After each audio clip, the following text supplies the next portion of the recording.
यहां दिल्ली में विधानसभा चुनाव के लिए सभी दलों ने कमर कस ली है। पिछली बार सत्ता के दरवाजे तक पहुंचकर खाली हाथ रहने वाली बीजेपी इस बार कोई कसर छोड़ना नहीं चाहती। इसीलिए कल यानी 10 जनवरी को प्रधानमंत्री नरेंद्र मोदी दिल्ली के रामलीला मैदान में रैली कर बीजेपी का चुनावी बिगुल फूंकेंगे। बीजेपी ने रैली में 1.25 लाख लोगों को जुटाने की तैयारी की है। माना जा रहा है कि प्रधानमंत्री मोदी इस रैली में दिल्ली के लिए कुछ बड़े ऐलान भी कर सकते हैं।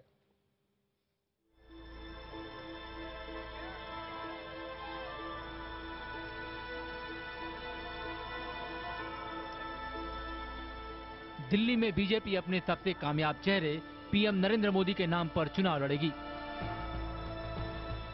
और इस चुनावी लड़ाई का शंखनाद खुद पीएम मोदी रामलीला मैदान में रैली से करेंगे।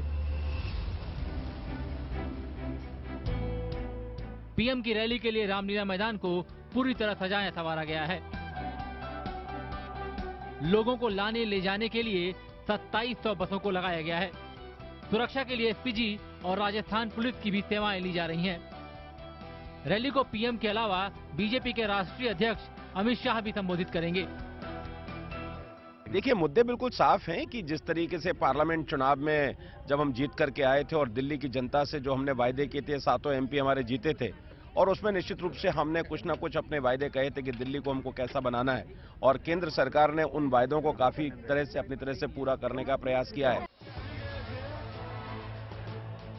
पीएम मोदी के नेतृत्व में बीजेपी ने एक के बाद एक 4 राज्यों में जीत हासिल की है। इस रैली में 3 नवनिर्वाचित मुख्यमंत्रियों हरियाणा के मनोहर लाल खट्टर, झारखंड के रघुवर दास और महाराष्ट्र के देवेंद्र फडणवीस का सम्मान भी किया जाएगा। नवंबर 2013 में हुए विधानसभा चुनाव में बीजेपी बहुमत से सिर्फ 4 सीट दूर रह गई थी, जिसके चलते 15 साल बाद दिल्ली की सत्ता पाने का बीजेपी का सपना अधूरा रह गया था। इसलिए बीजेपी इस बार मिशन 60 को पूरा करने में कोई कसर नहीं छोड़ना चाहती। हर 2700 शहरों के अंदर से लोग आएंगे जी, उसमें हमें उम्मीद है कि 1.25 लाख के करीब की संख्या जनसंख्या के रूप में लोग यहाँ पर पहुंचेंगे। भीड़ जुटाकर अपनी ताकत का एहसास कराया जाएगा तो केंद्र सरकार की उपलब्धियों का बखान भी होगा, लेकिन हर किसी की नजर इस मंच पर होगी कि क्या प्रधानमंत्री नरेंद्र मोदी दिल्ली के लिए क्या कोई नई घोषणा का ऐलान करते हैं। कैमरामैन विपिन पुजारी के साथ रवि सिंह, दिल्ली, IBN 7।